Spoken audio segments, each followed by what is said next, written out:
Hey guys, welcome to M&H Training. This is another edition of Sundays on the Range, and as you see, my buddy Jonathan from Pinnacle Outdoor Traditions is back with us. Hey, thank you for having me. And you know, almost all the time I want to talk about the guns. Yeah. So I want to change things up a little bit. It's coming up on deer season, so we're getting in the deer hunting spirit, you might say. So we're going to talk about some archery and what we're doing this year and how we came to be that. Well, we just got done shooting for my channel. We did broadhead test. So if y'all are interested, you'll see that in the future because this is going to come out first. Yes. So go check out my channel though. It's you'll be looking at us, watching us. I can't speak today. You'll be watching us test out mechanical broadheads, specifically the Beast versus two different rages, and then the Timu rage. Yeah, we went from budget to one of the most expensive heads you can buy. The Timus were $19 for 24 heads, and they're a knockoff of the Rage. Then we did two regular, pretty standard Rage. We did with the shock collar, without the shock collar. Right. And then we did the new one, which is called the Beast. The Beast. That one only comes with two broadheads and a practice tip, and it's $60 per pack. I'm saying, so we went from the cheapest to the best. Why to the even most the expensive. practice tip? I mean, if it's not going to handle practice, then why even have a practice tip? So, yeah. But anyway, you'll see that video. See how it turned out. We're not going to say how they lined up in this video. Yeah, go check that one out. But that's, what we're out doing today. It's just talking archery. So we figure we discuss it on his channel here about as you know, Jonathan's channel is going to be more to the point, getting the stuff done, and my Sundays on the Range are more talking about opinions. Yep. So let's go over one thing. Okay. How did you get into archery? Okay. When did that start for you? How old were you? You should know. You were there. I know. So that was. He was a little bit later in life than I was. Yeah. So let me see. That would put me at. I started Dick's Sporting Goods at 2012, I think. Right. So and let me see. Charlie, so then I started a little after you did, and so yeah, that's about 12, almost 13 years ago. So that put me at around 33 years old, give or take 6 months. And we worked together. We worked together. We instantly hit it off. Big box retail, worked in the hunting fishing section, and we like the same movies. We both love to hunt. We love to fish. And for me, it was, I came here from Florida. And down in Florida, I hunted deer hunting on public land during gun season. So I had a lot of ducking to do. I had game lands get a little busy. Dude, it was like a war zone. I literally had guns pointed at me out there on those game lands, having to holler and wave and send people on their way or get cussed out, and it got dicey. So when I moved up here, I was looking for an opportunity to hunt. Josh was talking to me about it, and I was showing him pictures of where I hunt and all that stuff. Finding out that basically in this area of North Carolina, private land. You got to have private land. The closest public land to us that's any size from right here is probably 2 hours. Well, no, there's that. Any size. Of any good size, yeah. And I'm talking about Butner. That's several thousand acres. Yeah. Whereas we've got one here in Stokes County, but it's 168, 250 acres. It's 168, I think. It's in that 160 range. Yeah.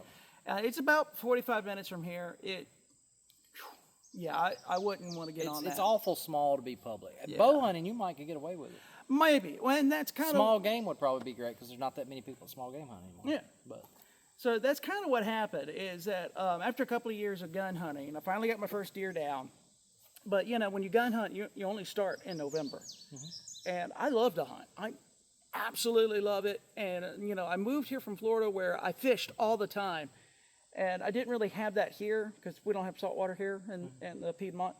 And so it was like, I want to up my hunting game. And the best way to do it is to add a bow to it because that's going to add 2 months to my hunting time. If you're not in North, I know like South Carolina, they got a gun season that comes in from start to finish. Yeah. So you got the long gun season. North Carolina, we are a progressive season. So we get 2 months of bow season and then a muzzleloader and then a rifle.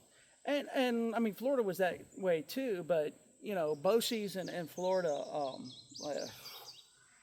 it's hot.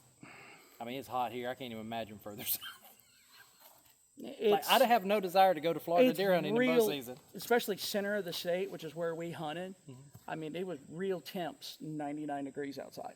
See, if I'm doing anything and it's that With hot, like the 110s for field. I'd rather be fishing. Yeah. Well, I mean, we would go and scout like in August, and we would scout for a couple hours in the morning, spend the afternoon at a natural spring to cool down, where the water was like 50 degrees. Okay, well, that's the most fun thing you've said yet. Yeah, and then, go sweat our butts off trying to sleep in a tent at night where it's still like 85, 90 degrees outside. So I had no desire to bow hunt until I came up here, and, you and then Tyler Wooten was the other one that influenced me. I And haven't seen Tyler in a while. I haven't either. I haven't talked to him in a while either. Call him. But y'all influenced me, and it's like, hey, look, it adds too much to your hunting season. And it's a little cooler than Florida. It is. It's still hot. The opportunity is really good, especially at the beginning of the season. I mean, the deer are still on that summer pattern. I've got a velvet 10-pointer in the house from here in North Carolina. Oh, yeah, so, you got a chance at velvet deer here in both So seasons. it kind of opened that opportunity up for me. So y'all convinced me. I went with it and said, all right, let's make a better hunting season. And that's how I got into it. And I started off with the Diamond Core from Bowtech. I remember that. Yep. And I was really bad at it. Yeah, I mean, it was a learning curve. Granted, and that bow, it's an okay bow. It's not bad. But since you've upgraded to your current bow, which is a Hoyt, yes, just changing bows, I think, increased your shooting tenfold. The draw cycle on the Hoyt is so much smoother. So much smoother. Holding it. And the balance is so much better. The back wall and everything. Yeah. It's a big difference. Now, we had to do some stuff to this to make that even work. Make little minor adjustments, but we got it suited to you. Yeah, and like on my channel, y'all see I've got some shorter videos that kind of pop up here and there, and it's my progression from starting when I bought this bow back in January to basically, up till now.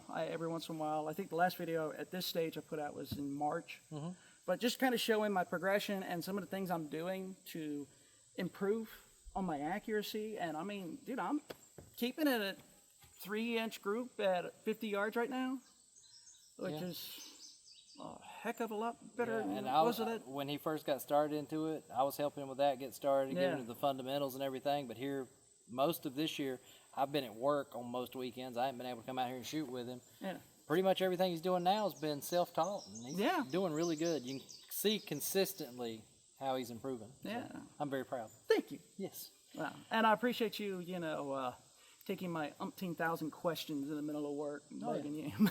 Get it to stop. Go to the next stop. Okay, this is what you do. Yeah, do this. Nah, try doing this. Yeah. Hold your arm a little bit straighter. Yeah. Stuff like that. Check this. Where is this located on your module? Is it set right? Yeah. So lots of little questions here. Yeah, but it's really been, for me, it was a huge challenge because, 2 years ago I had my shoulder worked on. And what really brought the new Hoyt into play, because I was going to just shoot the diamond. And I wanted to, shoot the compound bow, shooting out of a tree saddle. Right. Because the crossbow. Because you started with the compound. I started with the compound, and for like a season, maybe 2. Yeah, we even went hunting one day, and the shot didn't turn out the way we wanted to. Yeah, it was a good situation with a bad shot opportunity. I screwed up, plain and simple. I did. I froze and then flung an arrow at the wrong point in time. And I probably had him draw the bow a little sooner than he should have, but we were both excited. And I took him on his first bow hunt, and 15, 20 minutes in, there's a deer out there? Something like that, yeah. Yes, I just turned my head like, there's a deer. Yeah, he's sitting there reading the book going, there's a deer coming, get your bow, draw. So, But after that, he kind of went to the crossbow. I went to the crossbow for years after that. I originally bought this to teach Charlie, my daughter. At that stage, she was like 8 years old, I think, 6 or 8, somewhere around there. And I wanted to teach her how to shoot the bow. She was interested in shooting a bow, and I was like, with a crossbow, she can shoot a deer. So I started off with a center point, which was a $280 bow. I killed so many freaking deer with that thing. It's insane. It was actually a really accurate, really good bow.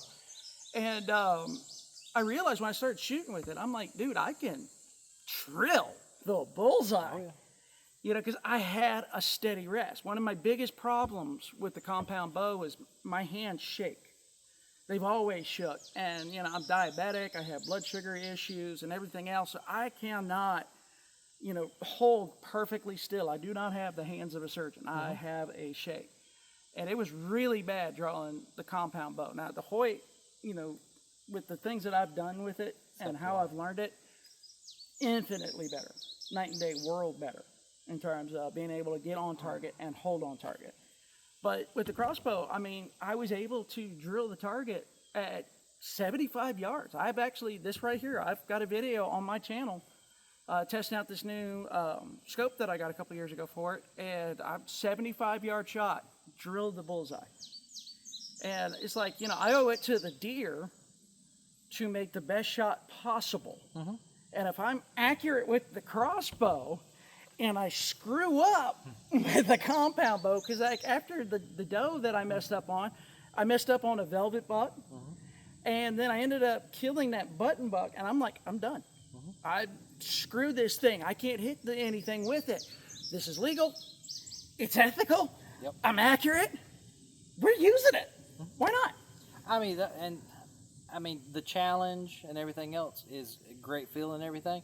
But also, when it comes down to it, you don't want to wound animals. No. So if you can be, if you know yourself, can tell yourself, okay, maybe this isn't for me because I don't want to wound anything. Yeah. I think it's the right decision. Yeah. So, you know, my confidence was pretty much zero on a compound bow at that stage.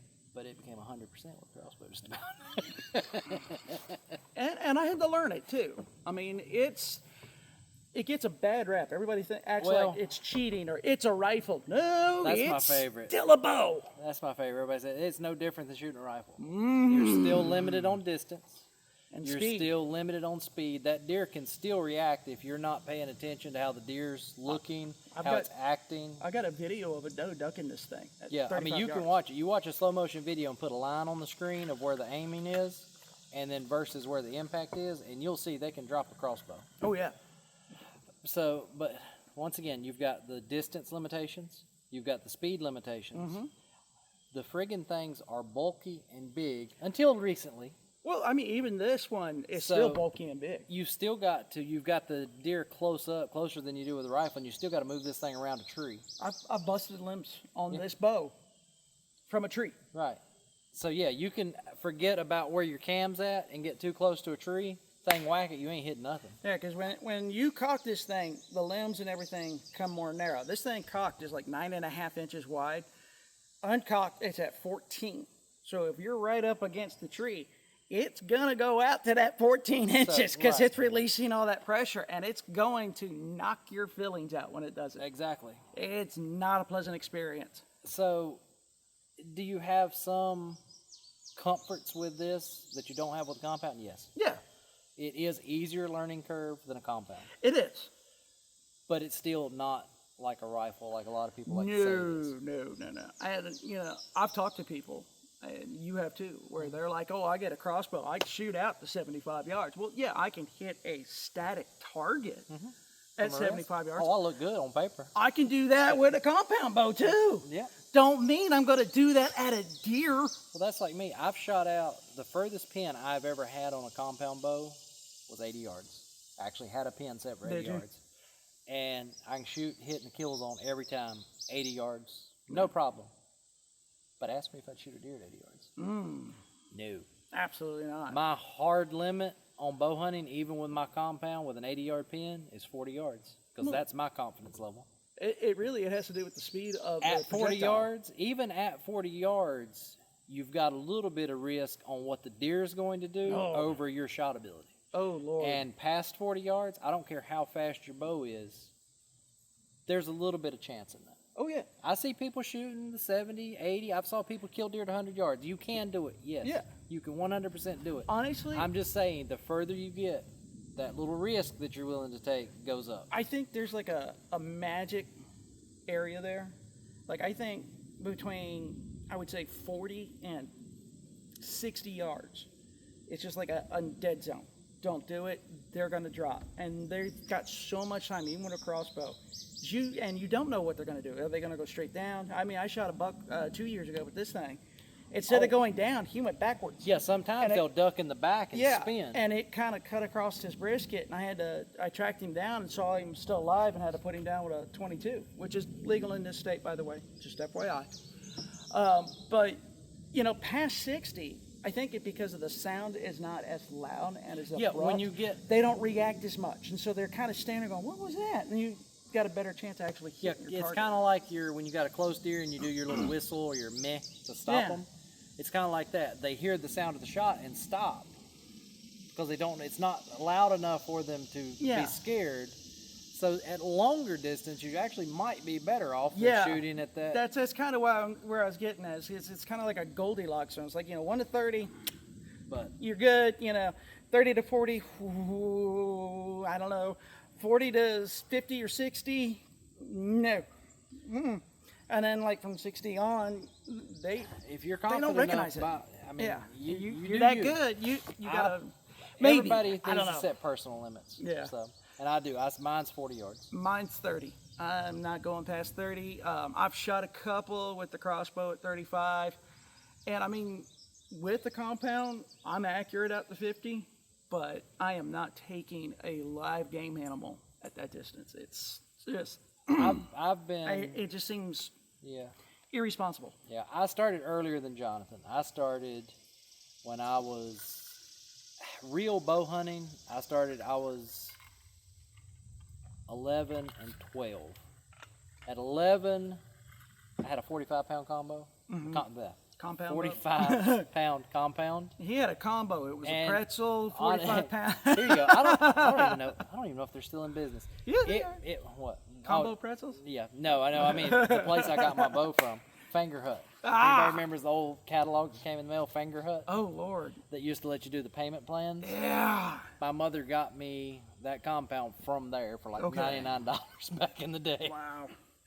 So it was an old Bear, 45-pound. I don't even remember what model it was. Like it was some off model for them. It had a metal riser. Right. It wasn't like the carbon fiber and all that other stuff. Yeah. It was an actual metal riser. So I hunted on that one when I was 12 or 11. And saw a couple deer, but never got any kind of shots. I didn't know what I was doing or anything. And the reason I got into bow hunting, like he got to hanging around us and us talking about got him into it. I got into it because I started watching, I used to love watching hunting shows on the weekends. Yeah. And I went to our video store, and our local video store had a hunting section, hunting and fishing videos. And That's I picked nicer up, than ours. Ours didn't have that. Yeah, it had like a 4-foot section, top to bottom. It was all hunting and fishing.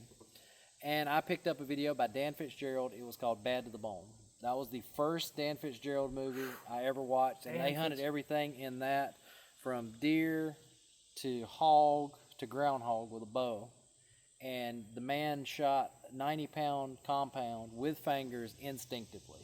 Now explain that to those watching who don't know. I mean, how insane that is. Back in the day, this would have been this was in the 90s, because let's see, I was 12, so this would have been 96. So back in the 90s, compounds weren't as advanced as they are today. Back in the 90s, you shoot a 70-pound compound, and you might be getting 200 feet per second, 250 feet, no, 220 feet per second. And the let-off was like, what, 50%, something like that? It was, if you were lucky, it was 50%. Yeah. So the let-off, which, when we say let-off, if you take a traditional bow and pull it back, the further you pull it back, the more weight, the further you pull back, the more weight you're holding at full draw. On a compound, you pull back the full weight, and it rolls the cam over, and you get a little bit of a let-off. Yeah, you get a relief. Back then, you get like 50%, you might get 40%, something like that. Nowadays, you get 80%. Yeah, yeah. So nowadays, when you get back here to this wall, you're not holding anything. Yeah, and it's once you lock in place, so, you're back then 10 pounds. Dan Fitzgerald was shooting 90 pounds. Right. So at most, he's getting a relief of 50% maybe. So he's still holding back as much weight as most people would have shot total on a thing. And he's shooting fingers, which on a compound, they come to a sharper point when you draw back. Yeah. So it's harder to shoot fingers. So he's doing all this on a compound. It just, I mean, it was impressive. Yeah, a compound bow, you normally use a trigger release. A trigger release. It's a small... It's a single contact point on the string. It keeps everything nice and smooth. With fingers, you've got 3 contact points with your 3 fingers. Locks up in a little loop like that. So very impressive what the man was doing. The fact he was shooting 90 pounds back in the day is... Well, the fact that he's in his 70s now and still doing it. Oh, yeah, he's in his 70s now. He's still got... I highly recommend checking out Fitzgerald Products, or Fitzgerald Productions. Yeah. Watching his videos. He does everything from cooking to shooting now. Yeah. And, I mean, when Josh says he does it instinctually... It's true instinctive. Like, there's no sight to his bow. You can see, like, this bow right here has got little arms coming out. These are pins. These are all my sight pins. These tell me I know my yardage, like here, and I line it up. Most of my people are familiar with guns. This works like the old school peep sights, or like an M16 sight, Yeah. or AR Yeah, like sight. a ghost ring. Right. It's like a ghost ring peep sight. So you got to line up your pin, what would be your front sight, in Yeah. the middle back here with your peep sight, and that's how you stay consistent when you're shooting. Dan Fitzgerald shoots with none of it. It's a bare bow. It's literally, there's no sights, no nothing. It's more the traditional way. And a lot of people still, they look down the arrow and judge like that. Yeah, he's or still they'll get a rested on good his sight cheek, picture. doesn't he? Dan Fitzgerald did, in this video I believe I'm talking about, if I'm not mistaken, I saw so many of his videos, they blend after a while. The man shoots true instinctive. He can shoot from here. He can shoot from here. He can shoot from here. He can lay on his back and shoot over, looking over the top of the bow. He can shoot upside down. He literally can do that. He can pick up a recurve, a compound, any kind of bow, and just instinctively shoot. He's the Bob Mundy of the bow world. Yeah, it's impressive. Yeah. It's like Dan Fitzgerald is the reason I got into bow hunting. Period. And which is why I wanted you to explain, because I mean, this is not just, hey, he's really good and accurate. This guy he was like born with a bow attached to his hand, knows every inch of it. And the other thing I liked was, I didn't know a lot about hunting at the time I started, but he's shooting the type of deer I'm seeing. Yeah. He's hunting for meat more than he has a trophy. He'll shoot a nice deer by all means if one comes by. But if he tells you at the start of the video, hey, we need to put some meat in the freezer, then he'll shoot a spike, a 4-pointer, a doe. Back then, when you're watching TV shows, they're hunting more game reserves, guided hunts, a lot of guided stuff hunts like that. back then. So they're still shooting your big 120, 140, 150, 60, 80 class deer. And Dan Fitzgerald was doing it's what I did. He was a normal person doing normal hunting. Yeah. So I like that, and it resonated with me, and I watched every video the man has ever made. Yeah. So that's how I got into bow hunting. And then, you know how you were talking about deer spin and stuff? Oh, yeah. That's one of the things I want to talk about. My second bow I ever got, it was a Bear Jennings Reliant. This one, Bear Jennings was together. I've got a Jennings, an old Jennings in the shop. This one was a Bear Jennings Reliant. I went from shooting a 45 pounds at 11 years old to when I was 12, turning 13, shooting 70 pounds with that Bear Reliant. Shooting 70 pounds with carbon arrows at the time, which was the hot thing. Yeah. And I was shooting a grand total of 224 feet per second.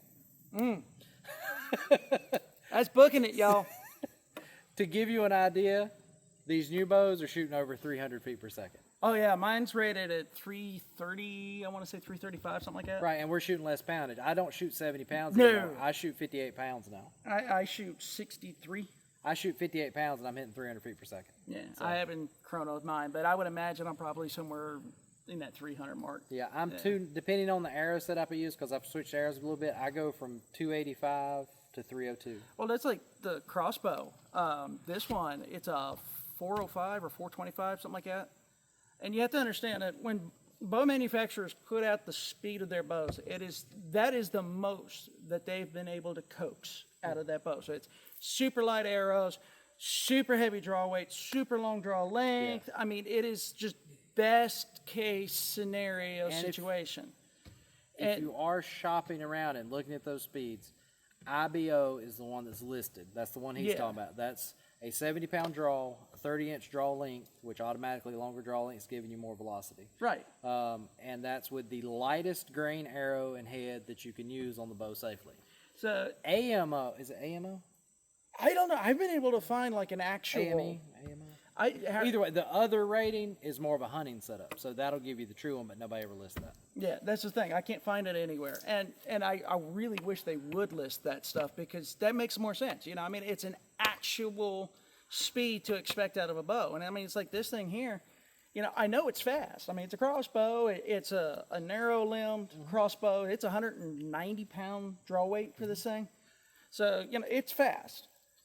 I went ahead through 125 grain broadhead and put some heavier bolts and stuff on there because I figured, you know, I don't need it. Penetration. I'm still not, you know, shooting past 30 yards. Once it's through, it's through. So I don't need it to penetrate even faster through there. I'd rather take that and add some weight and add a little more kinetic energy. And it's worked beautifully. So yeah, that's how I got my start into it. I've been hunting, like I said, since I was 11 with a bow. I've killed, the last time I counted, I think I've got around 120 deer under my belt with a bow since then. Lord. But because there for a while, I mean, once I got good with the bow and everything, I was going through the deer meat. I was killing my tags, 6 deer a year. And then when the bonus tags came about, the most I ever killed one year was 10 deer in a single year because you could just continuously buy bonus tags, and we were overrun with, I'm talking seeing 12, 13 does at one time. I mean, not different deer walking by. I'm talking seeing them all at once. I've had that happen a couple of times, but yeah, it don't happen often. So then after that, that was when I was young. I was homeschooled, so I could hunt all I wanted to, do my schoolwork at different times. So I hunted a lot. After getting, you know, full-time jobs, things like that, that kind of cut down a little bit. So I wasn't getting as many deer every year. I went to like 2-3 deer a year. But I haven't killed a deer with a bow in, I think this is now 5 years since I killed a deer with a bow. I shot at one up here with you last year from a one day I hunted. No, you shot at one at Brother Roberts. Yeah, with you. Yeah, okay, yeah, it was with me. That was the same day you missed out on that big 9-pointer. Yeah, I shot at a doe. Still rubbing it in. And missed, which my nerves are getting to me because it's the first time I drew back on a deer in 5 years. 30 yards and broadside. Yeah, and I shot right over her back. Clean miss. And I hunted till about 9:45 that morning, come down, walked to the meeting point about 100 yards away, waiting for Johnson to come out. He went back later that day, checked the trail cameras. I walked out at 9:45, and at like 10:03, there's like this massive 8-pointer, one of the biggest deer. 9-pointer. Yeah. One of the biggest deer he's got on camera at that property. Yeah. Standing 20 yards from that stand. Oh, he'd easy break 130. I'm saying he'd probably be close to a 140 inch. Yeah. So that hurt a little bit. It really did. But anyway, I want to redeem myself this year. And one thing I've always wanted to do, I've said it for the last 20 years, I want to take a deer traditionally. I've never done it. Yeah, you've told me that as long as I've known you. And I finally got me a longbow. Yep. I've been shooting this thing. When we were talking about setting limitations, my limitation is this: the absolute maximum distance I'm willing to shoot with this, because I don't want to risk a deer any more than I have to, is 15 yards. I'm hoping for a 10-yard shot.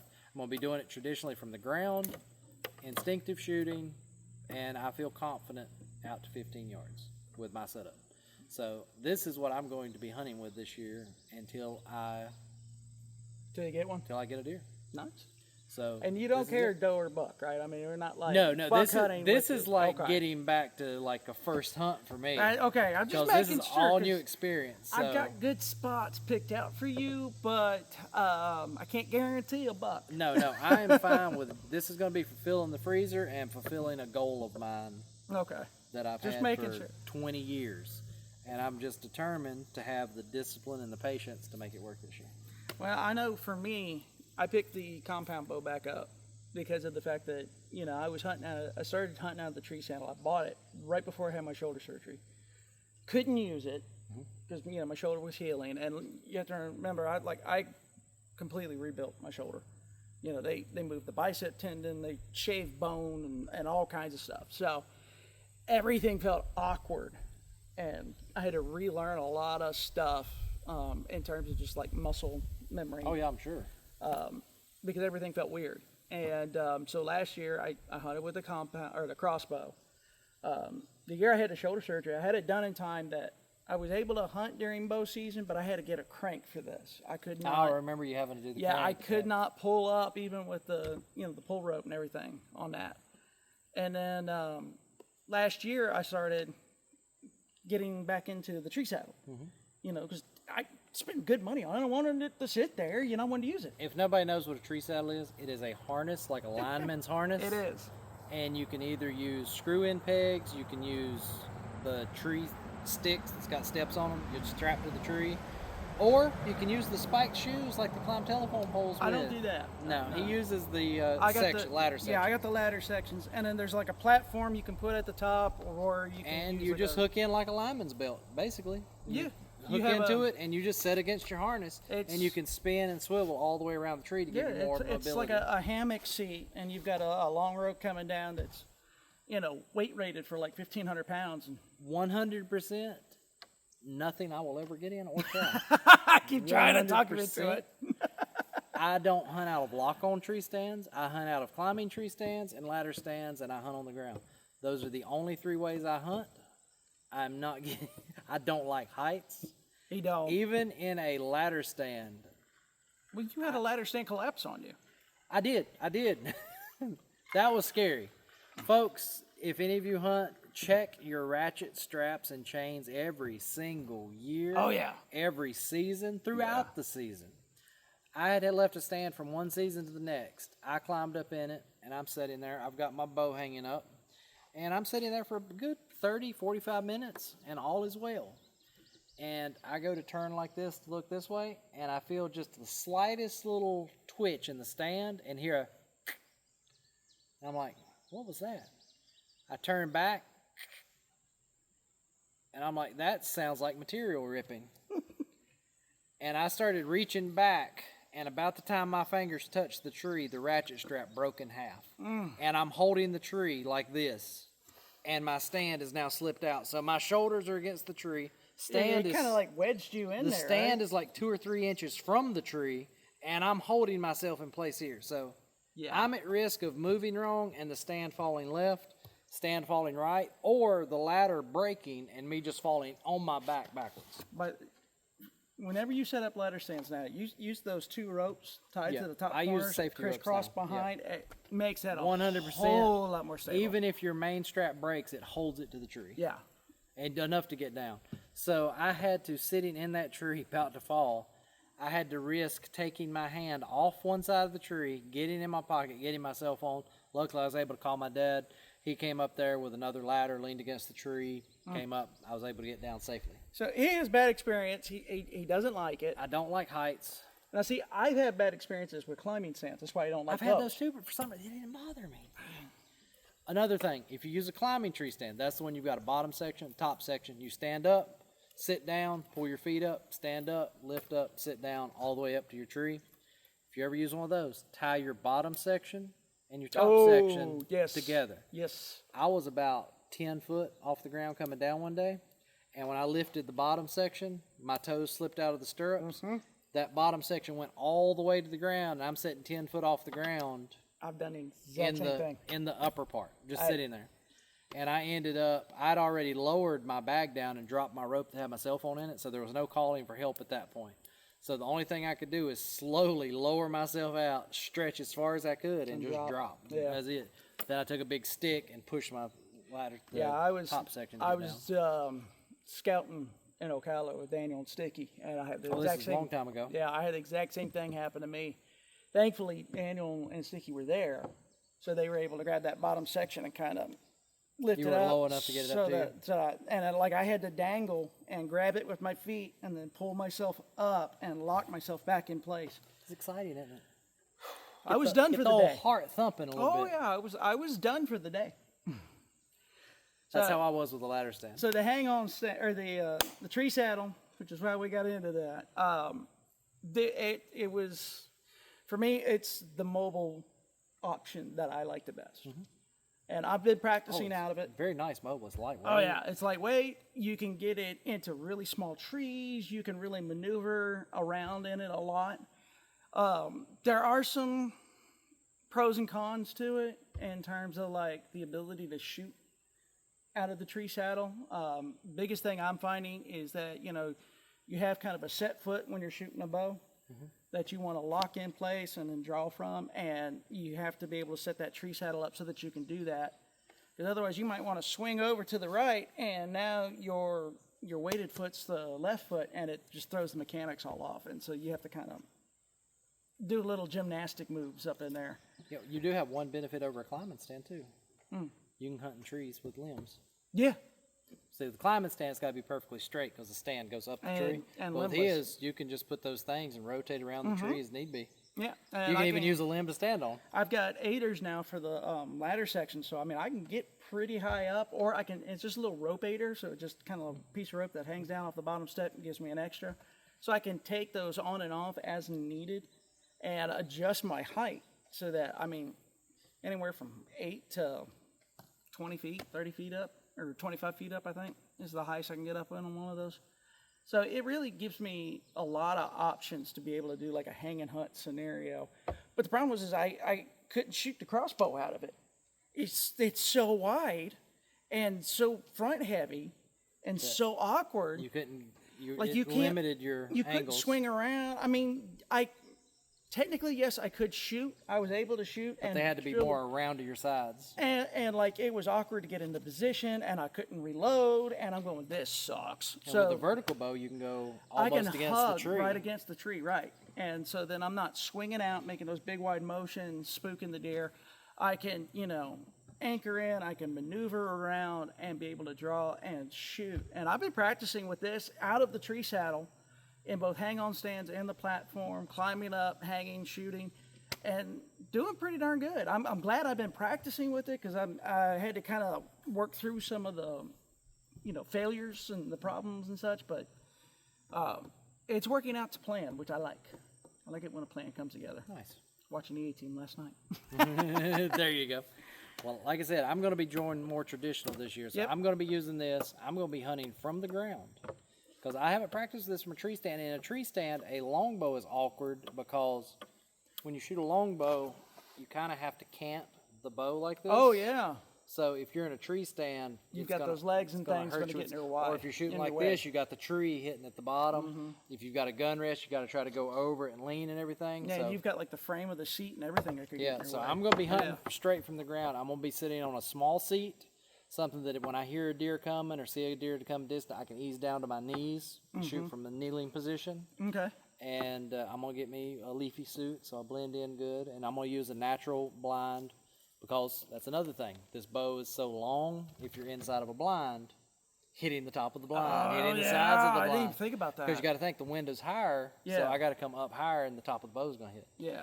So I'm going to be going really traditional this year. Well, that actually means that the spots I've got picked out for you will work better too, because it's He's got a lot of mountain laurels. I do. The mountain laurels, and there's also a lot of like switchgrass and just that kind of stemmy, leafy sort of cover to where you can pull right into some pockets. Yeah, and I'm going to be hunting some real tight travel corridors, so it should filter the deer in within the 10-yard range. Yeah, I'm thinking there's a couple of good pinch point areas that we can put you in. So hopefully I can get in a good spot where I can see the deer coming to get ready, and then be ready as soon as it steps through a little opening slightly in front of me, draw, and put there where I need to put it. I will say that you're probably still going to have to hunt quite a bit more than you have been. Here recently, you've hunted 1 or 2 hunts per bow season. No, I'm going to hunt a lot more this year. Yeah, because, they're travel corridors, which means they don't always get traveled. Exactly. Some days they use them, some days they don't. Yeah. So. And there's a lot of them around here. So, I know for me, I want to make a good, clean, ethical kill with a compound bow out of the tree saddle. Not looking for a buck. If the good Lord brings me one, awesome. But And see, you mastered this. I've mastered this. And then you went to that. Yeah. I've got my biggest buck to date right here with the crossbow. So in, 5-6 years, you master that one. Who knows? We'll see if my old... as the traditional people like to say, you can take the training wheels off. Is that what it is? Yeah.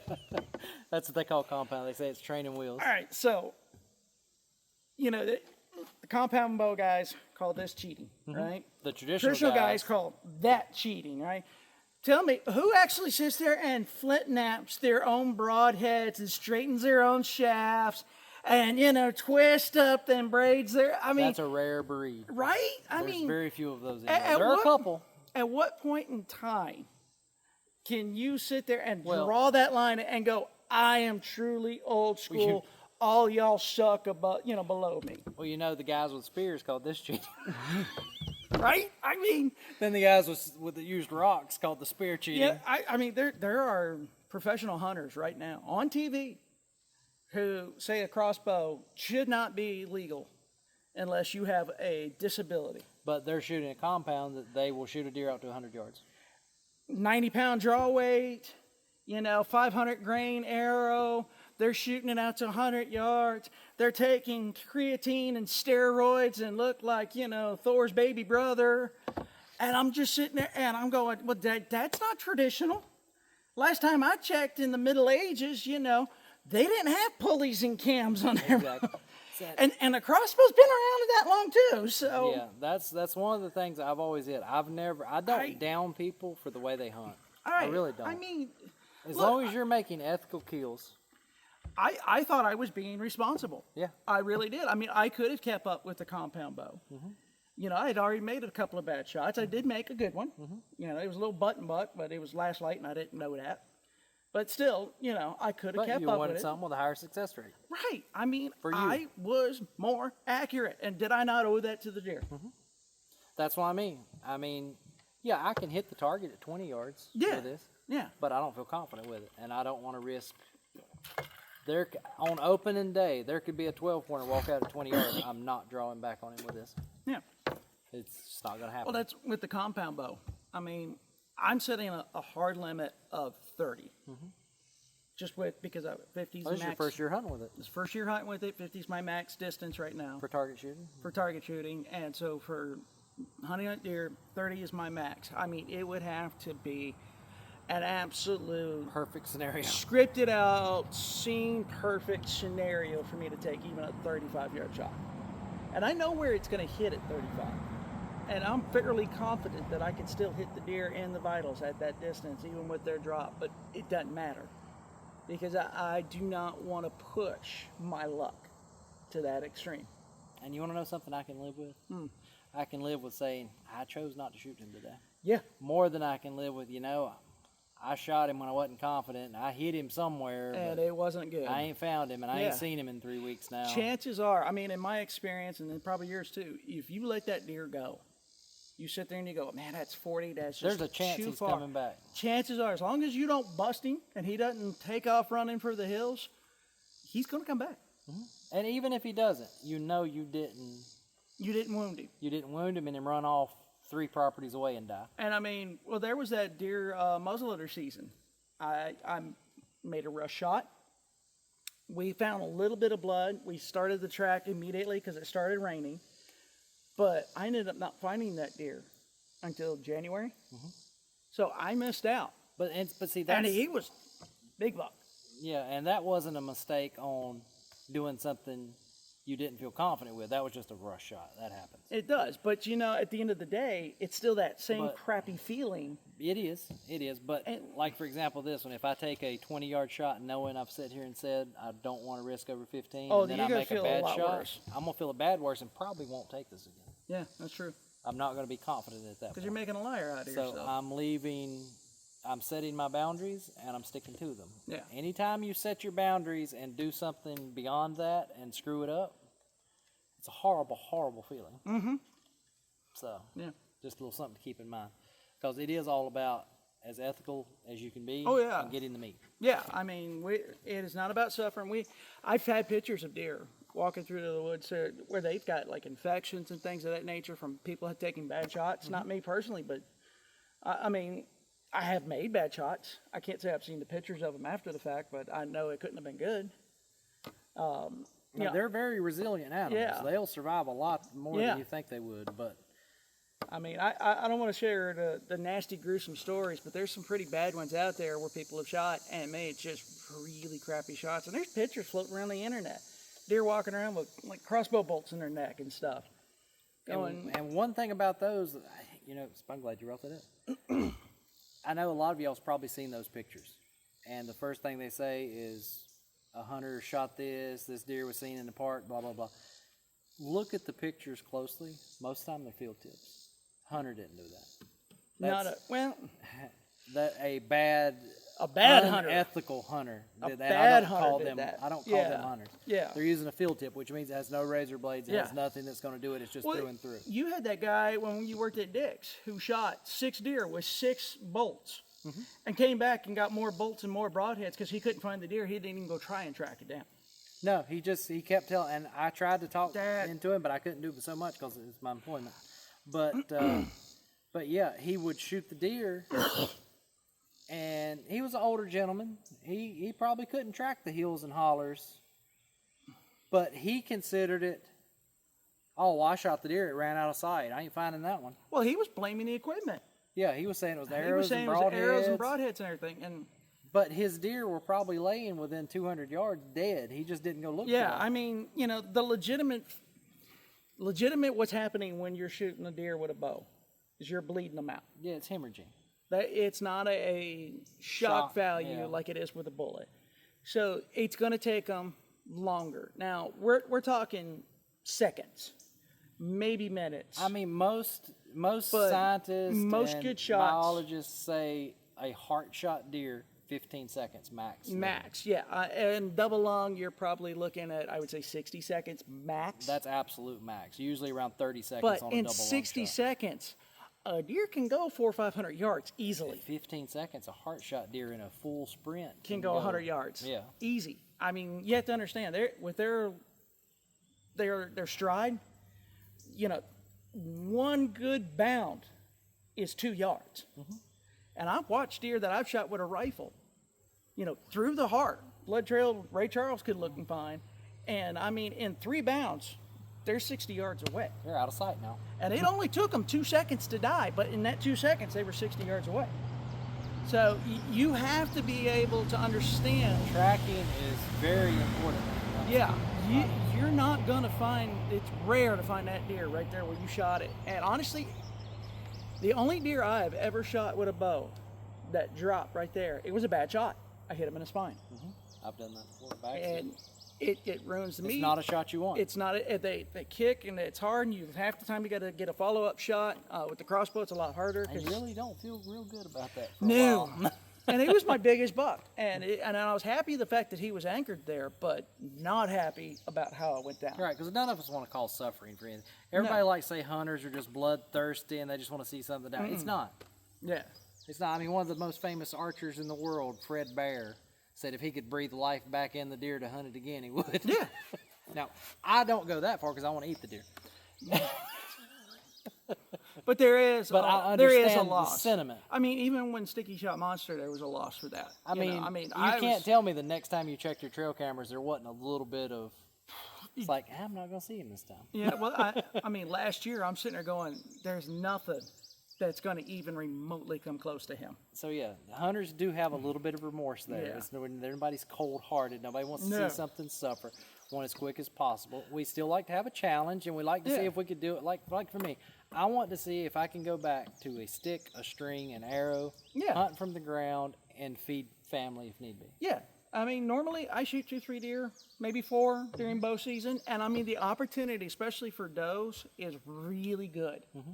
And that is where I get most of my meat is archery season.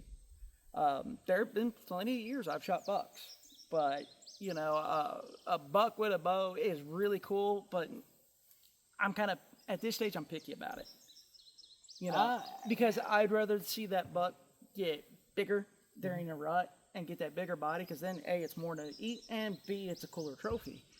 And I know that if he's around in like late September, early October, chances are he's going to be around in early November too.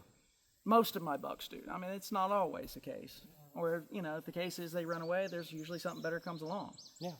But, I want to be, I'm usually pretty picky about bow. I like my early season for filling some freezers. Yeah. And then if I've got a bigger buck that I want to go start now hunting to see if I can get the biggest buck on the property or whatever, then I can focus more on that. But the first thing I want to do is get some meat on the ground. Yeah. So. Yeah, I mean, you can tell, if you go back and look at my videos, every year, opening day, I'm looking for a doe. I'm not going out looking for a buck. And I've had opening days where I've had velvet 8-pointers. Yeah, it's more of an opportunity type deal, opportunist type deal. But, he looks young, his points are short.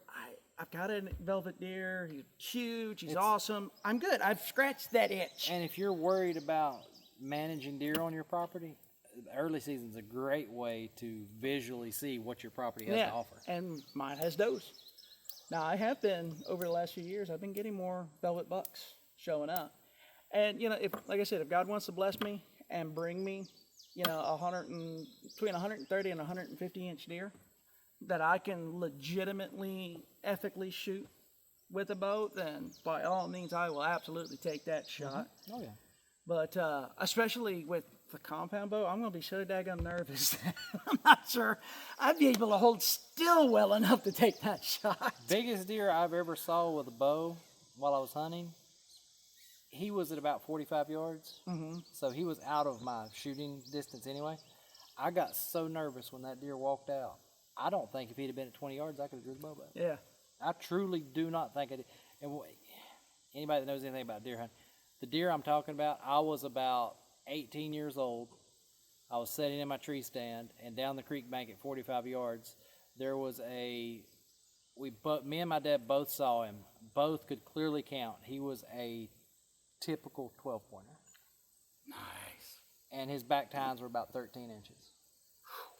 And I would say somewhere in the 17, 18-inch width rods. Dang, man, so he was about 150. You're looking at a Boone and Crockett buck. 150, 160-inch deer. Easily, if not. Easily. Not Maybe more. I'm going on the low side because, like I said, 17, 18 inches wide, 13-inch G2s. Yeah. And solid, typical mainframe 12 Yeah. point. He was friggin' beast. Yeah, that was Boone and Crockett right there all day. I saw him twice, once at 45 yards, once at about 250 yards. My dad saw him once at about 30 yards, but he could never get a shot on him, and then again at about 60 yards. All this in bow season. We never saw him a single time at gun season or muzzleloader. So it does happen. They're like ghosts. They can. Those big ones are anyway. Yeah. So. But yeah. So archery has its fun. It's its challenges. It is. But it is. And we're both doing something different this year. So yeah. I like it. We're kind of both on a little journey there. Yeah. So I'm excited, man. I'm very excited. I'm stoked for this year. This is the Deer Seeker. This is 50 pounds at 28-inch draw. His is a Hoyt. Yeah. Which one do you got? This is the Carbon Defiant. Yeah, Yep. Carbon Defiant Turbo. It's at 27-inch and 62.5 pound draw weight. Yep. My compound, which I'm going to hunt with some this year, but it's going to be after I get one with a. You better hunt with that after. You talk me into buying this thing. This is my tree. This is my tree stand bow. If I hunt somewhere that I've got to hunt out of a tree stand, I'm not going to hunt with the longbow out of a tree stand. Yeah. If I'm hunting out of a tree stand, this is going to be the bow I carry. Yeah, mine is a Hoyt. This is the Carbon Spider. Yeah. 30-inch axle to axle, and mine's set on 58 pounds at 28 and a half inch draw. Y'all have to understand, I was struggling with the old bow. And this sucker calls me up. I think I was sick at the time or getting over something is what it was. Because you called me and asked me how I was doing. And I said, I'm feeling better. You're like, good. So Red Oak Outfitters is selling their Hoyts for basically half off. Our local hunting store is getting out of archery. $1,000 later, I got a really pretty hat and a new bow that they gave for me for free. Hey, but the cool thing is, when this bow came out, this bare bow was like $1,800. That was this one too, yeah. And I got this one for I think $700. Yeah, this one was about, I want to say it was 17 or 1800. I think it was about 17, and I got it for like $9. Yeah, and they're a few years old. Yeah, now. they are. Like they came out a few years ago, but they're old stock. brand new in a box. They're not like used bows, anything like that. They're just getting out of the archery business because their archery tech had left, and they just weren't going to redo the archery section. So not bad. He's the reason I got this bow, and thank you for that. That's very welcome. It has been a blast to learn and shoot, and I've really been enjoying it. And the first go round, I didn't.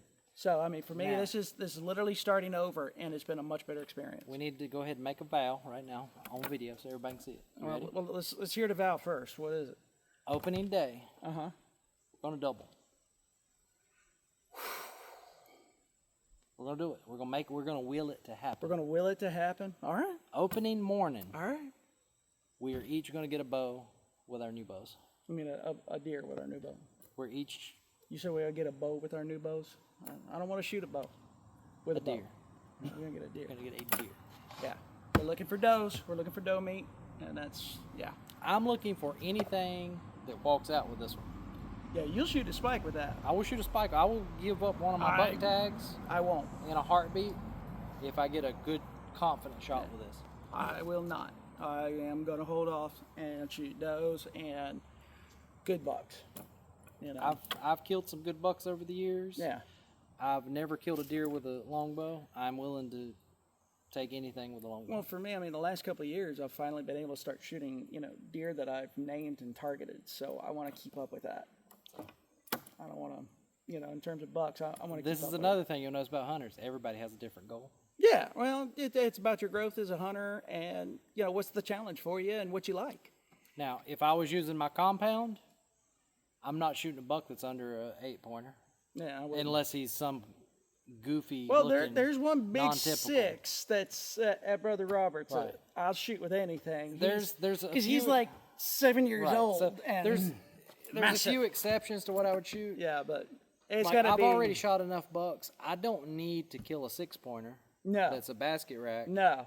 Just to throw his antlers here, when I can let him grow, spread more of the good genes that's in the area around during the rut, and I can shoot a doe, which we've got an abundance of, and Right. fill the freezer just as good. Right. So I don't want to do that for no reason, because I like for every hunt to mean something to me. A Yeah. doe is going to mean meat for me. Yeah. A buck that is at least an 8-pointer, good, mature, 3-year-old, 3.5-year-old buck. That's a good, solid deer. I feel I've made an accomplishment. They're harder to hunt. But with this is brand new. This is Yeah. like me hunting for the first time. So I will take any legal deer. Well, it's called That a gives me a trophy shot. because it's, you're winning a game. I've killed You're deer. playing chess with a deer, and the deer's playing chess, and you're playing checkers, and it can get hard. To this day, the biggest deer I've ever killed with a bow is a 6-pointer that scored 120 inches as a 6-pointer, which is a That's big big 6-pointer. The biggest buck I've killed with a rifle is 134 inches. Yeah. And still, of all the deer I've ever killed, my most proud hunt was in Walnut Cove with my compound bow. I did a spot and stalk on a doe from about 140, 150 yards and made the shot at 32 yards. Also, still the longest shot I've ever made on a living deer with a bow. So there you go. So it makes sense, man. We're going to put you in close. We got some ideas, Yep. and we got some plans. Well, I think we've been rambling for quite a while. Yeah, I think So- we're at that 40-minute mark. We got to stop. Half the people gave up, 20 minutes ago. But Sure. for those of you that are still watching, y'all are the real MVPs. Thank you. Thank you for Sorry. listening. If you're listening through a podcast or watching on TV, thank you very much. We're going to Yes. go ahead and dip out here. I got some honeydew stuff I got to go do. And it's getting hot. It is getting extremely hot now that sun is hitting us. Yeah. So I can feel it on my arm. So we're going to wrap Yeah. this up. I want to thank Jonathan for joining me again. Absolutely. We'll do Thank more you of for these. the invite. I enjoyed doing his video. You'll see his video in a few weeks. That was fun. Yep, you'll see his video in a Yep. few weeks. I'll try to post a short of that when he puts it up of us shooting and help remind y'all. Cool. And other than that, we'll see y'all next time on the range. Just All right. a different range. Yeah. Still a range. Y'all have a good day. See ya. All right. Yeah, it's like 12:20. Oh, dear Lord. Yeah. I'm talking way.